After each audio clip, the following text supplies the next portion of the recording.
more people come, we'll just kind of go backwards. But this is exciting. I'm really, I know I have my happy shirt on. This topic, I do a lot of workshops, I do a lot of speaking engagements and personal coaching, but this workshop is, it touches home for me, and so I'm really excited to be here, I think, and for you guys to be here to hear it. I'm going to do my introduction kind of along with what we're going to talk about, mixed into a personal story, just so you understand why I'm here, and we don't have to go backwards to go forwards. We'll just get it all covered in one. My own personal health journey started about 15 years ago, and changing my diet changed how I felt, changed how I lived, but it also took away all my allergies. And I can't say that it actually took away my allergies. They're still there. I just don't experience them. So none of that got me to where I am today. I would have never spoken in public if it was just me changing my health. What really transformed the reason I wanted to talk to everybody else is because when I had a child, he went through a process of being hospitalized, and I heard those words from a doctor that he is dying. The word dying for a parent is not a very good word to hear. The next words that came out of their mouth was, "We don't know what's wrong." And those two things is what brought me here today. Because through that journey, 14 specialists, x-rays, 15 biopsies, all kinds of things going on. He was just chronic vomiting, and they couldn't figure out why. It was this huge thing. For a very long time, nobody could figure out why, until somebody, and I still call her my angel today, I never met her, somebody online said it sounds like abdominal migraines. And I gave the boy Motrin, he stopped vomiting. So it was his head, not his stomach. And all along we've been treating his gut. He was no longer keeping food in, he wasn't absorbing nutrients. The allergies and sensitivities had totally destroyed his gut. However, it was his head that was the problem, that was the trigger. And so we had to resolve the migraines, which then resolved the stomach. And by doing that, we had to figure out the triggers. And when we did that, we took food out. What stuck in my head was after all the biopsies and everything that went on at the hospital and all the specialists and all the experimental drugs and everything else they did to him to try to figure out what was wrong and try to treat his stomach, he was cleaned out, completely cleaned out. He hadn't eaten in 48 hours. And they gave him anything he wanted from this table.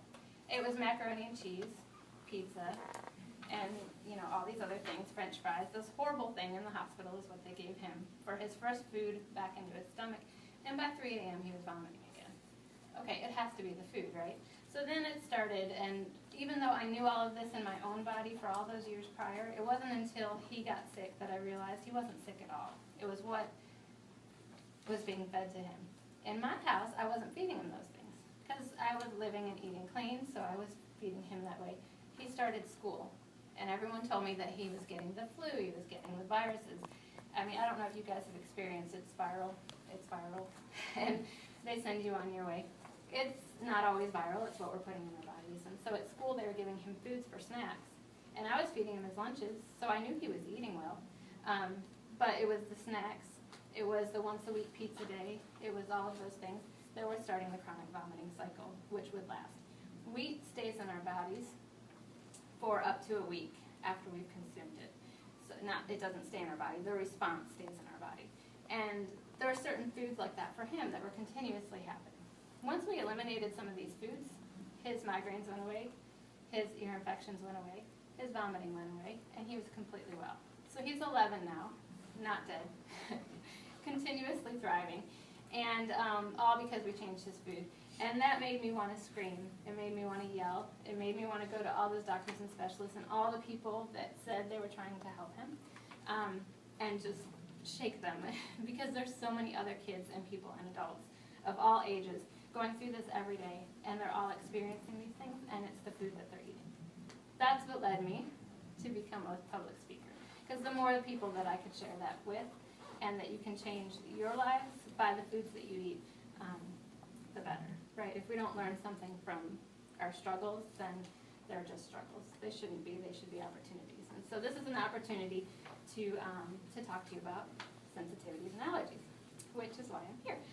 The three things, there's sensitivities, allergies, and then there's intolerance. We're going to talk about each of those. Each of them are different. We're going to talk about what they are, why they are, how they're affecting your bodies. And then we're going to go into the how to find out what that is for you, if it's happening. You said no, maybe it is, maybe it isn't. Finding what maybe is happening for you. And then we're going to talk about thriving with whatever that is. So before I do that, do any of you have known allergies or sensitivities? You said yes. No, I know I have allergy problems, but I don't know what they are. Okay.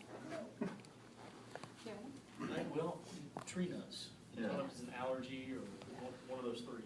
Okay. For him, and I've got a good close friend of mine too that recently learned, first thought she had a dairy allergy. Now maybe it's just an extreme intolerance. So we're trying to figure out the differences there, and that's one of the reasons why I'm here. Perfect, because that's nice. Do you have anything?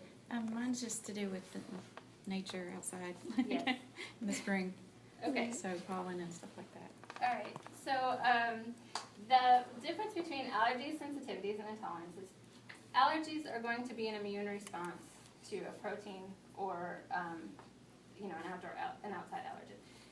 The reason that our bodies have allergies, and this is just to take a step back, and if you know this, I apologize, but I think if we know the why, it makes it easier for us to handle the how and the what. Our bodies have allergies because it's an immune response to a foreign invader, and we want that. If we don't have immune responses, our immunity is low, we get sick more often, we have more disease. We want to have an immune response. That's actually a good thing. And when we're talking about allergies, the body thinks that it's a foreign invader. So pollen, or say you got a seed up your nose, you don't want to plant a tree in your head, right? It's a foreign invader. So your body sneezes it out. Same goes with the pollen. You don't want the bees flying in and making flowers. It's a foreign invader. So your body is doing exactly what it should do when you have an allergic response. There's nothing wrong with our body or how it's reacting. What happens, however, is like a 2-year-old will scream and cry because they want red instead of blue. Your body's kind of overreacting. It thinks it's worse than it really is. However, it's also an inflammatory response. So if we reduce the inflammation by the foods that we eat, we can change the outcome of the allergic response. Example is ragweed. So for the outdoor allergens, I'm allergic to ragweed. Even though I no longer react up here, I'm still allergic to ragweed. If I touch it, I'll get a rash on my leg. If I'm running, I'll get a rash. But I can run, I can hike, I can have my windows open, I can be outside playing with my son in the yard, and I have no issues at all, no respiratory problems. Because I no longer have the foods that cause the inflammation. And to replace those, I add in the foods that are naturally anti-inflammatory. So the more we add, the more the other goes away, and the easier it is to respond to the allergens outside. Some allergies cannot be changed. Nut allergies, unfortunately. Nuts, some people have anaphylactic to strawberries or responses to wheat, dairy, all of those things. If it's a response that's like that, it doesn't go away. So we kind of just go to step 3 and learn how to thrive with them because you just have to eliminate those foods. However, we eliminate those foods. If somebody has a peanut allergy, they just stop eating peanuts. But if somebody has a gut or a gluten intolerance, they can't give up their pizza or whatever it is for them. They have to find what that is for them. But if it's a nut allergy, we give it away, no problem, right? If it's an allergen outside, we still have to go outside. So now we have to learn to thrive. And by changing our diet, we can change some of those responses. Sensitivity. Now, an allergy is the immune response. A sensitivity can affect any organ in the body. It can affect the brain, mood, behavior, memory. Any of the things up here. It can affect swelling. It can affect arthritis, arthritic conditions. It can affect, so everything from your toes to your head, a sensitivity can affect. And the problem with that one is that it's misdiagnosed and mistreated all the time because we don't think of it as what we're eating, right? If we have a kid that's having hyper moods all the time and we don't change their diet, we don't know that it's the diet that caused that. That's just their normal, right? Even though it's not, they could be different. The same goes with everything they eat from gut to head, learning and things like that. Then there's the intolerance. And intolerance is mostly in the gut. That's going to be the sugars. We are having trouble digesting them. That's the enzymes in our body.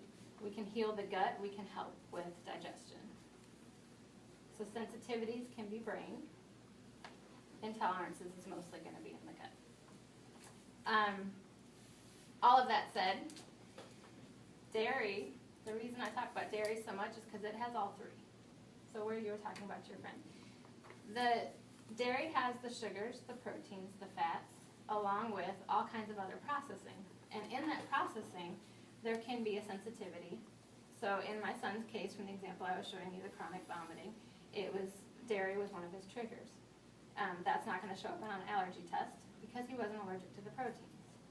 It wasn't a sensitivity, or it wasn't an intolerance, because it wasn't just his digestion. It was a sensitivity that was going to his head, that was telling his body there's a foreign invader, get it out. Okay? Any of those three are found in dairy products, including the inflammatory response and the extra mucus that they cause. So by eliminating that one, you eliminate three possible triggers in your body. So that's why we talk about dairy often. Wheat is another one, and then there's celiac, which are three different things. You can be sensitive to wheat, you can be intolerant of wheat, you can be allergic to wheat. Those are the different responses. Somebody who's allergic to wheat can't drive past a wheat field without getting really sick. They're allergic to the wheat just like they're allergic to a tree. Somebody who's sensitive to it, gluten sensitive, means that they're going to have different reactions in the body all over head to toe. But somebody who is just not able to, that is celiac, that can't have any gluten at all, those people are going to need to stay away from all gluten because it's an autoimmune response to their body. Those are the differences. Does that make sense? Yeah. Okay. So finding the foods that are your triggers. That's kind of the next step. So that's phase 2. Food journaling is a great way, and there's a sample of a food journal up there if you want to take it. Trying to decide what it is that you eat every day that's causing your problems. Like if it's a nut allergy and you know that's what it is, then that's what it is, and you know you figure out how to eat around it. But if it's any other kind of allergen or you don't know what it is, it could be inflammation here, right? You could be carrying it here. It could be headaches, migraines, sinus infections. We can turn on and off ear infections by removing dairy from a diet. You don't have, there's some people that have all kinds of problems up here that just need chiropractic adjustments, right? And that fixes them.